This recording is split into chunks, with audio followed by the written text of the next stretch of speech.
C'est l'histoire de Catherine à l'Auberge Espagnole. Sauf que l'Auberge, c'est un bloc appartement, puis ça se passe sur le plateau Mont-Royal, pas à Barcelone.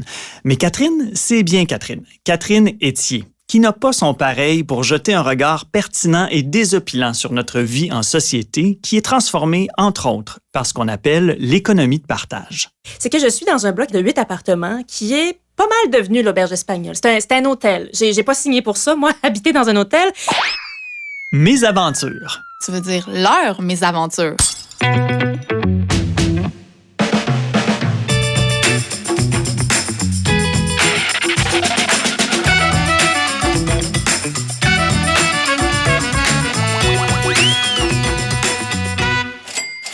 Catherine, salut. Bonjour.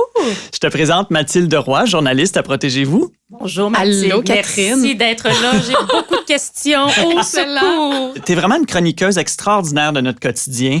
Tu commentes et questionnes nos habitudes sociales sur une panoplie de plateformes, que ce soit à la radio, à la télé aussi. Et toujours, je le souligne, avec un vocabulaire plus riche que n'importe quelle dictée des Amériques. Et petite confession, moi, j'ai souvent craché mon café en pouffant de rire en t'écoutant le matin. Honnêtement, alors merci. Ben, c'est gentil, c'est un beau compliment. Ce qu'on sait peut-être pas à propos de toi, c'est que tu as étudié en biochimie et en publicité. Oui. Et j'imagine que ça fait de toi une consommatrice qui, A, se base sur les faits et B, sait déjouer les plus fines stratégies publicitaires. Oh, pas du tout. Non? Ben, en fait, tu sais, on se pense fin finaux. On pense qu'on les voit venir. On pense qu'on se fait pas influencer. Mais moi, je suis une grande consommatrice en ligne. Ça a déjà été un grand problème pour moi de compulser en achetant. Puis je sais, là, que je me fais avoir, mais tu sais, on nous suit. Ah, madame, votre panier est encore plein. Madame, avez-vous vu? La boutique a reçu les nouveaux items. Madame, fait que, tu sais, t'es comme toujours habité quand t'as une petite tendance à la dépense. Puis c'est tellement personnalisé. Moi, j'ai pas de Alexa ou de patente comme ça chez nous, mais des fois, je parle d'une affaire, puis là, oups, j'ai une pub de ça, mais où ils m'ont entendu? C'est ça, c'est paniquant. Fait que maintenant, quand je parle avec les gens chez moi, je parle toujours dans un coussin ou un oreiller. Fait que ça, c'est mes études en publicité. Un bon truc à essayer à la maison. Oui. Cela dit, Catherine, ta mésaventure de consommatrice tourne autour de la location d'hébergement à court terme de type Airbnb, disons-le. Un service qui t'apporte de drôles d'anecdotes, autant quand tu voyages que quand tu es à la maison, qui est devenu, oui, un peu une auberge espagnole. Oui, ben Airbnb, ça me fait toujours un peu frissonner. Là. C'est un peu devenu un calvaire, même si moi-même, en tant que consommatrice, il m'arrive d'avoir recours à ce service-là. D'ailleurs, une fois, je suis allée à Terre-Neuve. J'avais loué une petite maison dans un arbre pour vivre une grande expérience de vie. Puis ça s'est finalement terminé en le propriétaire qui me harcèle la journée suivante quand on a quitté parce qu'il m'accuse d'avoir détruit sa salle de bain. Il y a un trou dans le mur qui absolument, c'est pas nous qui l'avait fait, mais c'est ça. Fait que c'est ça. Des fois, c'est un peu stressant aussi en tant que locataire, je présume. On sait jamais chez qui on loue. Mais moi, le grand problème là, que je vis et qui m'habite depuis 5 ou 6 ans, c'est que je suis dans un bloc appartement de 8 appartements qui est pas mal devenu l'Auberge Espagnole. C'est un hôtel. J'ai pas signé pour ça, moi, habiter dans un hôtel. Mais c'est ça, au fil du temps, je me suis rendu compte qu'il y avait beaucoup de visages. Nouveaux voisins. De nouveaux visages, de nouveaux voisins qui souvent avaient une petite valise. Fait que je me dis, bon, coudonc, OK, peut-être que, je sais pas, tu es une avocate ou peut-être que, je sais pas, s'en va en week-end. Mais non, c'est ça, là. Mais t'en as parlé à ton propriétaire, là. Oui. En fait, au début, tu sais, la grande Colombo que je suis, je me suis rendu compte que, T'as appelé l'autre à Terre-Neuve pour faire un interrogatoire. J'aurais dû, parce qu'il aurait tout trouvé. J'avais ma complice, j'avais une voisine au premier étage qui, elle aussi, était en beau joie le vert de tout ça. Fait qu'on s'est rendu compte qu'on n'était pas folle.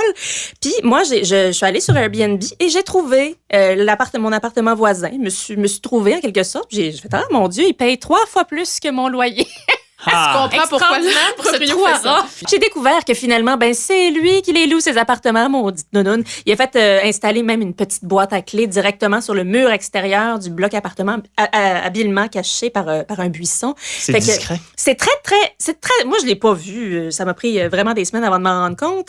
Mais donc, c'est ça. Fait que c'est quand quelqu'un installe ça sur un mur de béton, c'est parce que c'est le propriétaire, là. J'ai comme allumé. Ça m'a pris du temps. Moi, je suis tellement une personne honnête. Puis j'ai comme, mon Dieu, mais ça n'a pas de bon sens, monsieur. monsieur, votre bloc est envahi par toutes sortes de gens, on sait pas c'est qui.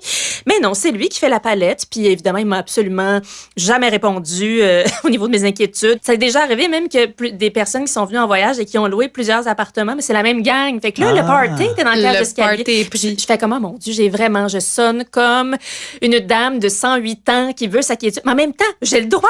Le droit d'être cette dame avec mon petit chien à manger mes paparmanes chez nous. Je revendique le droit à la quiétude, le droit de ne pas craindre que quelqu'un vienne voler chez moi ou, tu sais, c'est pas le fun, là. On se fait confiance entre voisins, puis je pense que c'est le cas de beaucoup de gens dans les blocs, là. Mais là, je les connais pas, ces gens-là. Oui, et surtout, on a tous entendu aussi des histoires de groupes qui se retrouvent vraiment pour faire la fête. Oui. Alors ça, c'est pas seulement le bruit, mais c'est aussi peut-être les comportements qui peuvent venir avec ça, qui sont inquiétants quand, effectivement, on ne se sent plus chez soi. Non, c'est ça. Moi aussi, j'en loue là, des Airbnb à l'occasion. C'est surtout des chalets, mais me semble m'amener, je sais pas, là, tu te rends compte que t'es pas dans un hôtel, t'es dans un bloc appartement, il y a des gens qui vivent là. Je trouve que les gens certaines personnes semblent switcher en, je sais pas, de citoyen à animal, là.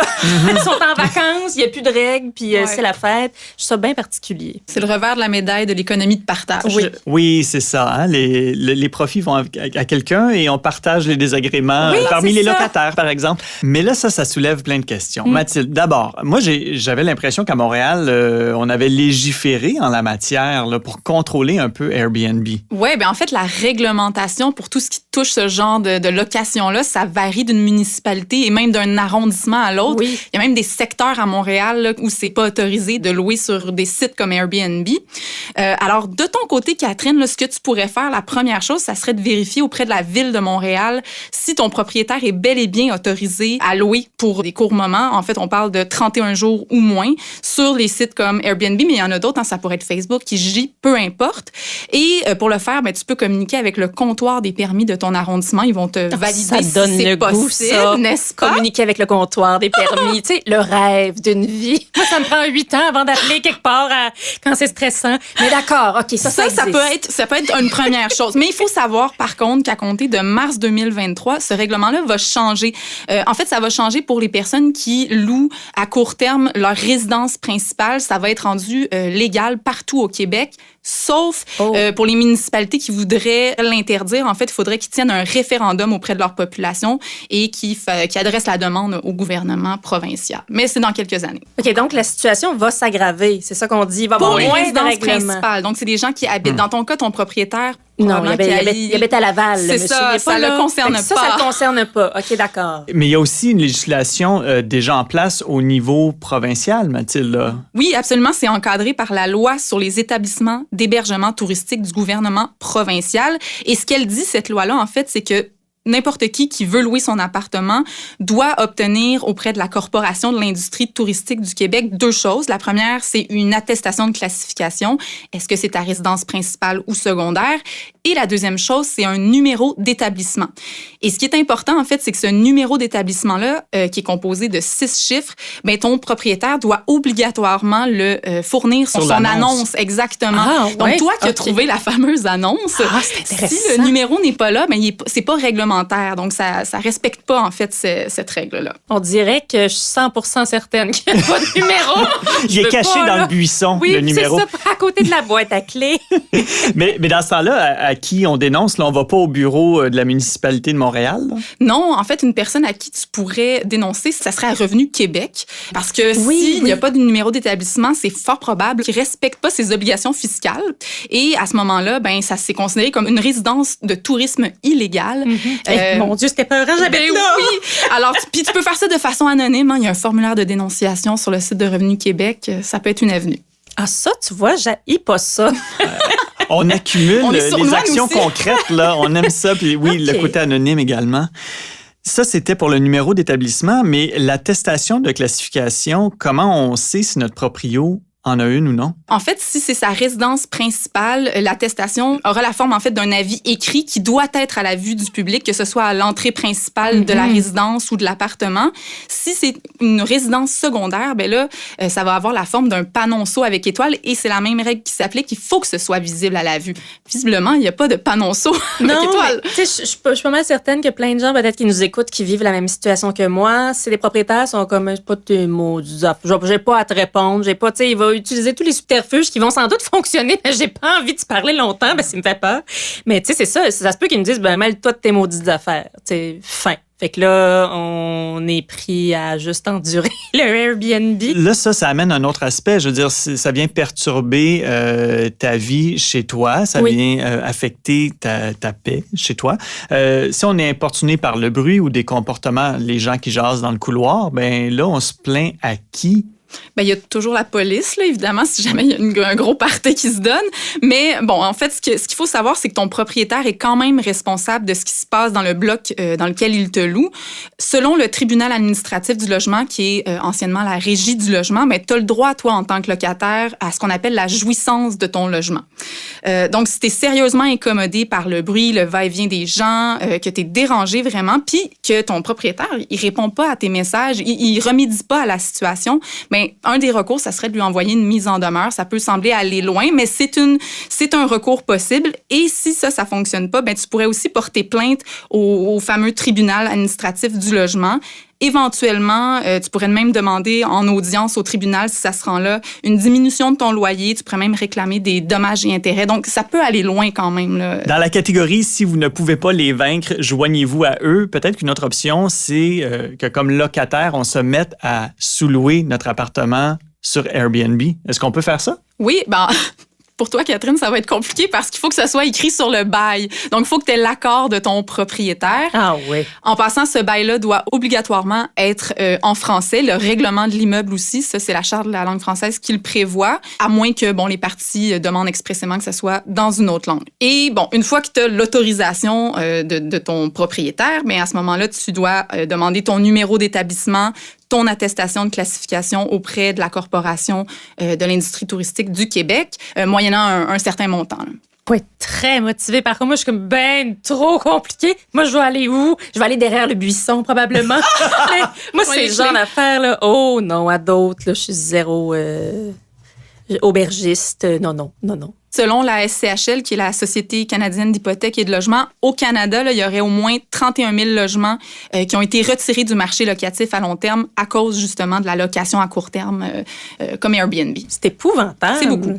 Petite question extra, là. Si on n'est pas locataire, mais plutôt copropriétaire, donc dans une copropriété, est-ce que tout ce qu'on vient de dire s'applique? En fait, il y a des nuances selon que ce soit une copropriété divise ou indivise, mais dans les deux cas, en fait, il faut présenter un document qui démontre que tous les copropriétaires sont d'accord avec le fait qu'il y ait une location de ce type-là. Catherine, on espère que ces informations pourront t'aider à régler cette situation. Ça m'éclaire. Qui semble complexe. Oui, mais c'est surtout très chargé émotivement, là. Tu sais, quand t'es bien fait, t'es comme, je suis chez nous, je peux avoir la paix. C'est ton quotidien. C'est ça, on est supposé être en sécurité quand on arrive chez nous le soir, là. Les stress du travail sont terminés, dehors, la pandémie, tout ça. Mais c'est ça, là. Mais merci beaucoup. Il y a beaucoup plus d'avenues que je croyais. À cette heure, est-ce que je vais le faire? C'est toujours ça, la question. Non, mais on dirait que écrire à Revenu Québec pour dénoncer, on dirait que ça me tente parce qu'il mérite vraiment. Oui. Ça me tente. C'est mon petit cadeau de Noël, je pense. Catherine Etier, merci beaucoup. On te souhaite bonne chance avec la location à court terme, que ce soit à la maison ou en voyage. Merci beaucoup. Je m'appelle Frédéric Chouanière, je suis en compagnie de Mathilde Roy, journaliste à Protégez-vous. On vous invite à découvrir les mésaventures de consommation de nos autres invités sur le site de Protégez-vous à pv.ca/balado ou sur votre plateforme de balado préférée. Ont contribué à cet épisode André Giraldo à la recherche d'invités, Nathalie Pelletier à la réalisation et Underground à la prise de son. Ce balado, créé par Coyote Audio, est une production de Protégez-vous. Mes aventures a été produit grâce au soutien du gouvernement du Québec.